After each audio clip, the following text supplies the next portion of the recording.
The Deputy Prime Minister, Foreign Minister, Senator Mohammad Ishaq Dar, received a call from the US National Security Advisor, Michael Waltz, on 4th February 2025.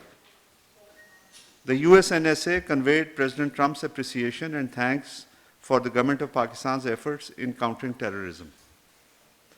The Deputy Prime Minister, Foreign Minister congratulated the NSA on the assumption of office and reaffirmed Pakistan's commitment to continue its cooperation with the US in the field of counterterrorism. He also appreciated President Trump's announcement to withdraw the US military equipment left behind in Afghanistan.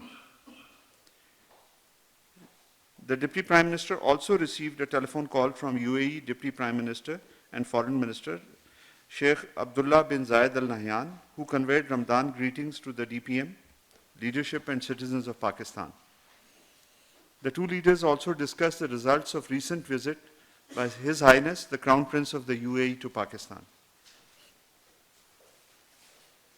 Deputy Prime Minister Senator Mohammad Ishaq Dar held a telephone conversation with Denmark's Foreign Minister Lars Rasmussen. Both leaders discussed enhancing cooperation in trade and investment through promotion of public-private partnerships. Additionally, they reaffirmed their commitment to enhance their collaboration on multilateral platforms. The Deputy Prime Minister, Foreign Minister had a telephone call with the Foreign Minister of Azerbaijan. The Deputy Prime Minister expressed gratitude for the warm hospitality received during recent visit of the Prime Minister of Azerbaijan, to Azerbaijan. The two leaders agreed to work closely to accelerate the implementation of the discussions and decisions made regarding trade and investment during the visit. The sixth round of Pakistan-Italy bilateral political consultations was convened on 28 February in Rome. Pakistan side was led by Foreign Secretary Ambassador Amna Baloch, and the Italian delegation was led by Secretary General Riccardo Guariglia. The two sides also, while expressing satisfaction at the positive trajectory of bilateral relations, reaffirmed their commitment to further expand cooperation in the areas of economy, development, agriculture, defense, higher education, and people-to-people contacts. Both sides exchanged views on a number of international and regional issues, as well as reiterated to have close coordination in the multilateral platforms.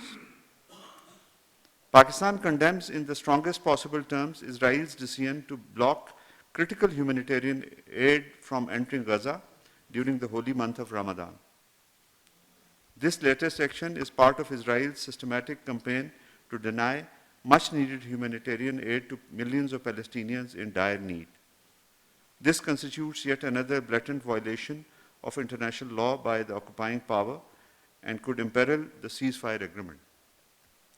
We call on the international community to ensure unrestricted humanitarian access to Gaza and to hold Israel accountable for imposition of collective punishment through denial of humanitarian aid to millions of civilians.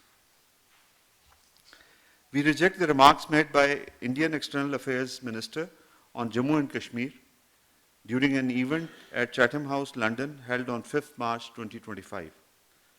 The remarks misrepresent the ground realities and contravenes the international law. Jammu and Kashmir is an internationally recognized disputed territory.